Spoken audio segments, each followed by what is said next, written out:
ഈ രോഗമൊക്കെ ഉണ്ടെങ്കിൽ പ്രത്യേകിച്ചും മരുന്നിനെ വിശ്വസിക്കണ്ട. മരുന്ന് ഒരു മാധ്യമമാണ്, ഇത് അടിസ്ഥാനമാണ്. മന്ത്രിക്കുക എന്ന് പറഞ്ഞാൽ ഏറ്റവും അപകടകരമായ കാര്യമാണ്. എത്രയാണ് ഉമ്മ ഒരു ദിവസം ആ പുരേന്ന് ഫാത്തിഹ ഓതിയിരുന്നതിന് കൈയും കണക്കും ഉണ്ടായിരുന്നില്ല. ആ ഉമ്മയാണ് മരിച്ചു, ആ ബർക്കത്താണ് അവസാനിച്ചു. സംസം എന്ന് നമ്മുടെ കയ്യിലുണ്ടാണ്.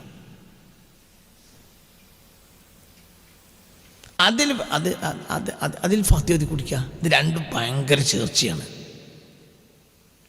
ഞങ്ങളോട് പറയുന്നത്, ഞാൻ ഇതിനിടക്ക് പറഞ്ഞിട്ടുണ്ട്, ഒരാൾക്ക് അങ്ങനെ പിന്നെ സംസം നിത്യമായി കുടിക്കാൻ വേണ്ടി കിട്ടിയില്ലെങ്കിൽ ഒരു തുള്ളി മതി ഒരു ദിവസം. അതിൽ ഗ്ലാസ് വെള്ളത്തിൽ ഇട്ടിക്കുക. ഈ രോഗമാണെങ്കിൽ 3 ഗ്ലാസ് വെള്ളം ഉച്ചക്ക് രാവിലെ, ഉച്ചക്ക് രാത്രി മരുന്ന് കുടിക്കും പോലെ. ഒരു തുള്ളി, ഒരു കുപ്പി, ഒരു ലിറ്ററിൻ്റെ കുപ്പി ഒരു ഉമ്രക്ക് പോയി വന്ന് ഒരാളെ കയ്യിൽ നിന്ന് ചോദിച്ചാൽ കിട്ടുമല്ലോ. ഒരു കൊല്ലത്തിന് മതിയാവും. ഒരു തുള്ളി ഒറ്റിക്കണത്. രാവിലെ തുള്ളി, ഉച്ചക്ക് തുള്ളി, രാത്രി തുള്ളി.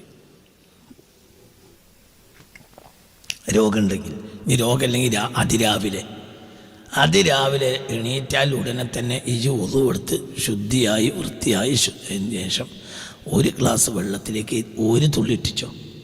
എന്നിട്ട് റബ്ബിനോട് പറയും, എൻ്റെ ഉള്ളും പുറത്തോട് ശരിയാക്കി തരണം റബ്ബേ. എൻ്റെ ഉള്ളും പുറവും, അതായത് എൻ്റെ റൂഹും ജസത്തും, എൻ്റെ റൂഹിന് ശുദ്ധിയാക്കണം. അതിൽ പല ജാതി രോഗം ഉണ്ടാവും, കിബറ്, ജബരിയാവ്, ഇങ്ങനെ പലതും.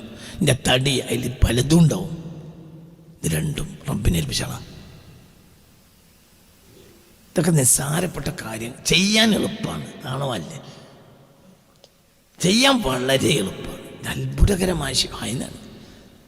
മാഉ സംസമിൻ ലിമാ ശുരിബത്തിലാവും. എന്തിനു വേണ്ടിയാണോ കുടിച്ചത് അതിൻ്റെ ഉത്തരയിൽ കിട്ടും. ഫാത്തിഹ പറയണ്ട, അത് മഅദനാണ്, കനിയാണ്. അപ്പം മനസ്സിലായില്ലേ? ഒരു തുള്ളി മതി. ഒരു തുള്ളി മാഉ സംസം. അത് ഇച്ചിരി വലിയ ഗ്ലാസ് വെള്ളത്തിലേക്കാണ് ഒഴിച്ചാൽ ഒരു തുള്ളി. ഈ രോഗമൊക്കെ ഉണ്ടെങ്കിൽ പ്രത്യേകിച്ചും മരുന്നിനെ വിശ്വസിക്കണ്ട. മരുന്ന് ഒരു മാധ്യമമാണ്, ഇത് അടിസ്ഥാനമാണ്. ഒരു തുള്ളി വെള്ളം കുടിക്കരുതെന്ന് പറഞ്ഞ ആൾക്കും ഒരു തുള്ളി നാവിലൊറ്റിക്കാനൊക്കെ ഡോക്ടർ അമ്മയ്ക്കോലോ. ഒരു തുള്ളി നാവിലൊറ്റിക്കുക, അത് മതി. എന്നിട്ട് മരുന്ന് കുടിച്ചാൽ മതി. അതിൽ ഫാത്തിഹ ഓതാ, ഒരൊറ്റ തുള്ളി ഫാത്തിഹ ഓതി കുപ്പിയിലേക്ക് തന്നെ. എന്നിട്ട് ഒരു തുള്ളി നാവിലെത്തിച്ചു കൊടുക്കുക. രോഗിയാണെങ്കിൽ രോഗിയുടെ അവസ്ഥ, ഒരു തുള്ളി വെള്ളം കൊടുക്കരുതെന്ന് ഡോക്ടർ പറഞ്ഞിട്ടുണ്ടെങ്കിൽ ഒരു തുള്ളിയോ കൊടുക്കാമല്ലോ. ഒരൊറ്റ തുള്ളിയിൽ ഫാത്തിഹ. ഇന്നത്തെ ഫാത്തിഹ ഓതുക, ഒരു തുള്ളി ഒറ്റിക്കുക, അടക്കുക. നാളത്തെ ഫാത്തിഹ ഓതുക. ഇതൊക്കെ വളരെ സഹലായ കാര്യമാണ്. അതുകൊണ്ട് എന്ത് വരും? ശിഫ വരും. യാതൊരു പക്ഷേ എന്ത് വേണം? നമുക്ക് അള്ളാഹിനെ വിശ്വാസം വേണം. അതാണ് ആദ്യം വേണ്ടത്. നമുക്ക് അള്ളാഹിനെ വിശ്വാസം വേണം. നമുക്ക് ഇംഗ്ലീഷ് ഗുളികനെ വിശ്വാസം ഉണ്ടാവും, ഫാത്തിഹ സൂറത്തിന് വിശ്വാസം ഉണ്ടാവില്ല. സത്യമാണല്ലേ? നമുക്ക് ദജ്ജാല് കൊടുത്തയച്ച ഗുളികനെ നമുക്ക് വിശ്വാസം ഉണ്ടാവും, അള്ളാഹിനെ നമുക്ക് വിശ്വാസം ഉണ്ടാവില്ല. ഫാത്തിഹ സൂറത്തിന് വിശ്വാസമില്ല. അതൊക്കെ എന്ത്?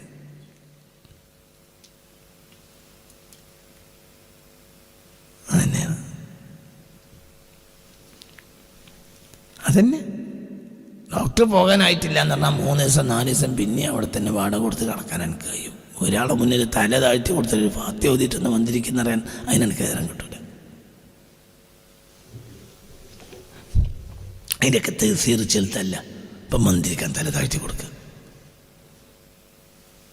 മന്ത്രിക്കാൻ തല താഴ്ത്തി കൊടുക്കുക. അന്തമുണ്ടെങ്കിൽ മന്ത്രിക്കണം, മന്ത്രിക്കൂല. അന്തം കമ്മിയാളെ മന്ത്രിക്കുള്ളൂ.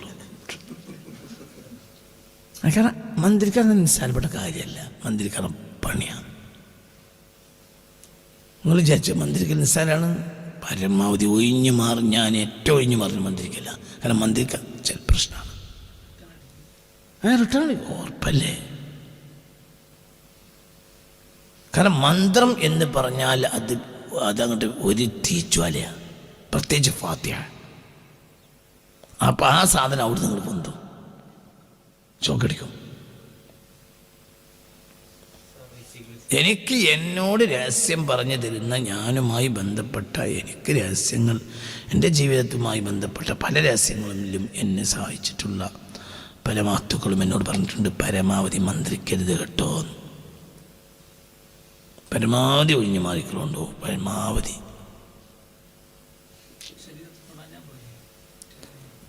തൊട്ടിട്ടില്ലെങ്കിലും നമ്മളിപ്പോൾ തൊട്ടില്ലെങ്കിലും ഇപ്പം ധാരം പറയാം, തീജിൽ വെച്ച് തൊടാതെ വെള്ളം പാരുകയാണെങ്കിലും ആ സാധനം, ആ വെള്ളം കണ്ട് എത്തിനോടുകൂടെ അതിനൊരു പുക കിട്ടും, എൻ്റെ മൂക്ക് കയറുമല്ലോ.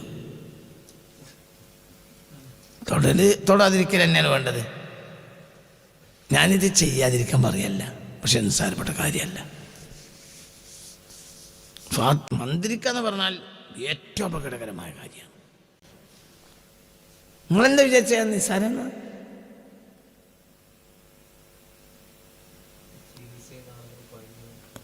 എത്ര നൂറുകണക്കിന് സംഭവമുണ്ട്. ചികിത്സിക്കാൻ പാടില്ല. ചികിത്സിച്ചാൽ അയാൾക്ക് അതിന് ഫലം ഉണ്ടാവും, അയാളെ കുടുംബത്തിനുണ്ടാവും. അയാൾ മരിച്ചതിന് കുടുംബം പ്രയാസത്തിലാവും. ഇവിടെ വരാറുണ്ട് ഇടക്കിടക്ക്, ബാപ്പൊരു ചികിത്സാരിയായിരുന്നു, വീട്ടിൽ സുഖമല്ല, എൻ്റെ മറ്റൊരുണ്ടാവും, മറ്റൊരു ഇയാൾ തീ കൊണ്ട് കളിച്ച ഇതുണ്ടാവും അവരെ. അപ്പം അവർ ഇയാൾ മരിച്ചുപോയി, മറ്റൊരു വിടൂല. ശൈത്താന്മാർ അത്ര പെട്ടെന്ന് മരിക്കില്ല. അങ്ങനെ തന്നെ അവരാക്രമിക്കും, ശൈത്താന്മാരാക്രമിക്കും. ഞാൻ മന്ത്രിക്കാതിരിക്കാൻ വേണ്ടി പറയില്ല. മന്ത്രിക്കൽ ഒരു നിസ്സാരപ്പെട്ട കാര്യമാണെന്ന് വിചാരിക്കണ്ട. നിങ്ങളൊരാളെ കൊണ്ട് മന്ത്രിപ്പിച്ചിട്ട് നിങ്ങളെ ദീനം മാറണ ഒരു മന്ത്രം മന്ത്രിപ്പിച്ചൊന്ന് സങ്കല്പിക്കും, മാറുകയും ചെയ്യും. മന്ത്രിക്കേണ്ടതുപോലെ മന്ത്രിച്ചാൽ പരിഹാരം ഉണ്ടാവും.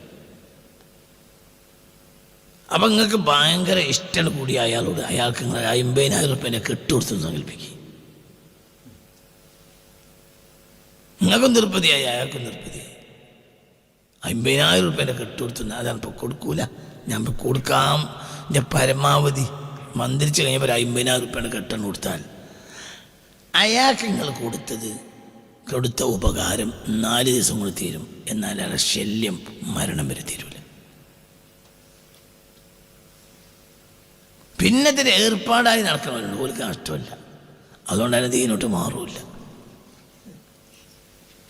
മനസ്സിലായില്ല? ഇതൊക്കെ ഒരു ഏർപ്പാട് അങ്ങനെ നടക്കണമല്ലോ. ഒരു ഏർപ്പാട് അങ്ങനെ ആയിരിക്കും.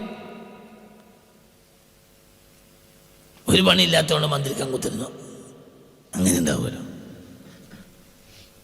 ഒരു പണിയില്ലാത്തതുകൊണ്ടാണ് മൂപ്പര് മന്ത്രിക്കാൻ കുത്തിരുന്നത്. അങ്ങനെ രാത്രി വൈകുന്നേരം ബസ് സ്റ്റാൻഡിൽ ഇരുന്നിട്ട് 2 തെണ്ടിയാൾ കൂടിയിരുന്നിട്ട്, ഭിക്ഷക്കാർ 2 ആൾ കൂടിയിരുന്നിട്ട് പൈസ എണ്ണുന്ന നേരത്തെ പൈസ എണ്ണി കഴിഞ്ഞപ്പോൾ ഒരുത്തൻ മറ്റൊരാൾ പറഞ്ഞു, ഈ പണി കിട്ടിയില്ലെങ്കിൽ നമ്മളാകെ തെണ്ടിപ്പോയിരുന്ന.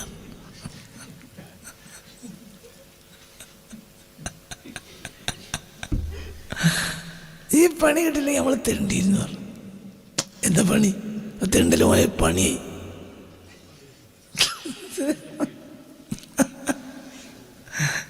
കഥ കഴിഞ്ഞത്, നമ്മൾ തെണ്ടിപ്പോയത് ഈ പണിയിട്ടില്ലെങ്കിൽ. അപ്പം എന്ന് പറഞ്ഞ പോലെ ഇതിനെ ഏർപ്പാട് നിൽക്കണവരുണ്ട്. അവരെ സംബന്ധിച്ചിടത്തോളം എൻ്റെ ദീനോട്ട് മാറൂല, എൻ്റെ പൈസ പോയി കിട്ടും ചെയ്യും. അതേ സമയത്ത് അതിൻ്റെ ഇജാസത്തൊക്കെ വാങ്ങി അതിൻ്റെ വൃത്തിയിൽ ആദാബ് റിയാളുകളൊക്കെ വീട്ടിയിരിക്കുന്നവർക്കിന് ഫലം ഉണ്ടാവും.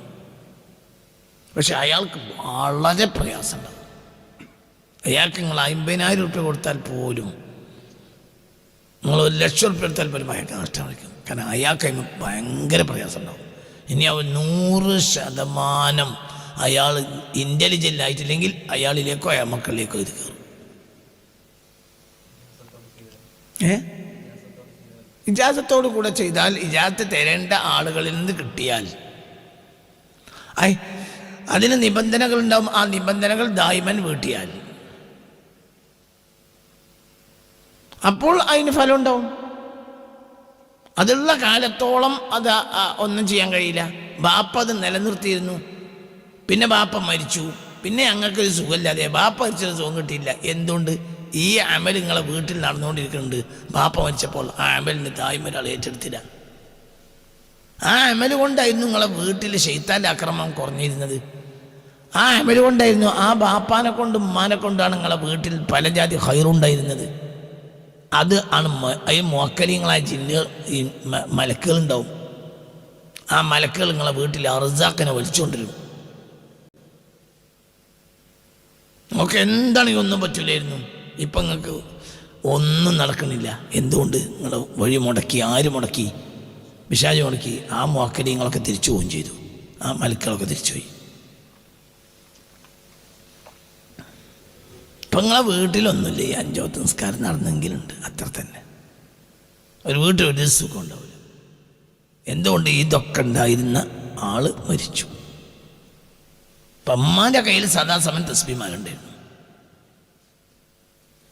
എന്ന് പറയാം. നമ്മളെക്കന്മാർ അങ്ങനെയാണ്, നമ്മളമ്മാരന്മാരും അങ്ങനെയാണ്, അതിൻ്റെ അപ്പുറമൊക്കെ അങ്ങനെയാണ്. അതേ സ്ഥാനത്ത് നമ്മളെ പെണ്ണുങ്ങളെ കയ്യിൽ മൊബൈലുള്ളത്. ഞാൻ അമ്മ മരിച്ചാൽ ഇത് വിവരം അറിയുള്ളൂ.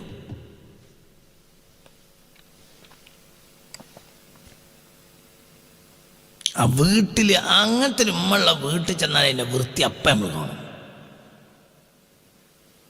ആ അമ്മ മരിച്ചാൽ പിന്നെ വൃത്തിയിടും കാണും. എല്ലാവർക്കും ഭക്ഷണം കിട്ടും, അടുക്കള നീറ്റായി കിടക്കും, നല്ല നീറ്റായിരിക്കും. ഉമ്മാനെ പേടിച്ച് നീറ്റാക്കും എല്ലാവരും. ഉമ്മ ചെയ്യണ്ട, ഉമ്മ അവിടെ ഉണ്ടായാൽ മതി, അടുക്കളയിൽ വൃത്തിയായിട്ട് കിടക്കാൻ വയ്ക്കില്ല. ഉമ്മ മരിച്ചു, അവിടെ നിലത്തി മിഞ്ഞാന്തി അതിൻ്റെ തലേത്തൊക്കെ ഭക്ഷണം അവിടെ കിടക്കുന്നുണ്ടാവും, മറ്റേ ഇവിടെ കിടക്കുന്നുണ്ടാവും. പെണ്ണുങ്ങൾ മൊബൈലും കൊണ്ട് അപ്പുറത്ത് തിരക്കുണ്ടാവും. കുട്ടികൾ സ്കൂളിൽ പോയതും പോകാത്തതും ഉണ്ടാവും. മറ്റേ അങ്ങനെയൊന്നുമില്ല, ഒരു വാക്ക് പറഞ്ഞാൽ കേൾക്കും. എന്തുകൊണ്ട്? അവിടെ കേൾപ്പിക്കുന്ന ആളുകളുണ്ട്, റബ്ബിൻ്റെ മലക്കുകളുണ്ട് ആ പൊരിയിൽ. അതിന് കാരണം എന്താ? ആ അമ്മാനെ തസ്ബീഹ്മാല, ആ ബാപ്പാനെ യാസീന്, ആ ബാപ്പാനെ ഫാത്തിഹ സുഹൃത്ത്. ഓരൊക്കെ മരിച്ചു. നമ്മളൊക്കെ വിചാരിച്ചു നമ്മളെ കൊണ്ടത് നടന്നു പോകണം. നമ്മളെ കൊണ്ടല്ല. രാവും പകലും ദിക്ർ ചെല്ലുകയും ഖുർആൻ ഓതുകയും ദീൻ പഠിക്കുകയും ചെയ്യുന്ന ഒരു അനുജനും ഒരു ജ്യേഷ്ഠനുണ്ട്. ജ്യേഷ്ഠൻ രാവും പകലും പണിയെടുക്കും, അനുജൻ രാവും പകലും മദീന പള്ളിയിൽ നബിൻ്റെ കൊണ്ടുവരിക്കും.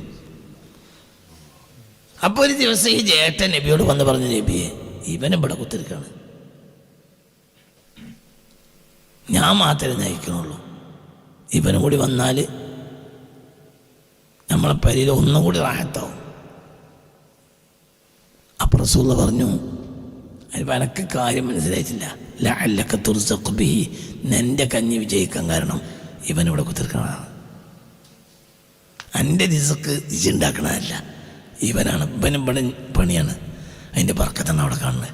അല്ലാതെ മനസ്സിലായ പറഞ്ഞത്, നിനക്ക് നിൻ്റെ ലാഭമല്ല, ഇവൻ്റെ ലാഭമാണ്. പേരൊക്കെ നിനക്കാണ്, പണിയൊക്കെ അവനാണ്. ലഅല്ലക തുർസഖു ബിഹി, ഇവനെ കൊണ്ടാണ് എൻ്റെ റിസ്ക് അവിടെ നടക്കുന്നത്. മനസ്സിലായോ പറഞ്ഞത്? നമ്മളൊരു കാലത്ത് എവിടെ പോയാലും നേടിയതിന് കാരണം എന്താ? ഈ മാലമണിയുള്ള 2 മനുഷ്യന്മാർ നമ്മളെ പരിയിലുണ്ടായിരുന്നു. അവരൊരു ദിവസം ഓതിയിരുന്ന ഫാത്തിഹയ്ക്ക് കണക്കില്ല. ആളുകൾ മരിച്ചു. ആ സ്ഥാനത്ത് നിന്ന് നമ്മളെ പെണ്ണുങ്ങളാണ്. അവർക്ക് ഈ പരിപാടി തന്നെ അറിയില്ല. ഓരോ നിസ്കരിക്കും, ഒരു റക്അത്തിനൊരു ഫാത്തിഹയും, അത് പറഞ്ഞല്ലേ. അതിൻ്റെ അപ്പുറം അവർക്ക് അറിയൂല. എത്രയാണ് ഉമ്മ ഒരു ദിവസം ആ പുരേന്ന് ഫാത്തിഹ ഓതിയിരുന്നതിന് കയ്യും കണക്കും ഉണ്ടായിരുന്നില്ല. ആ ഉമ്മയാണ് മരിച്ചു, ആ ബർക്കത്താണ് അവസാനിച്ചു.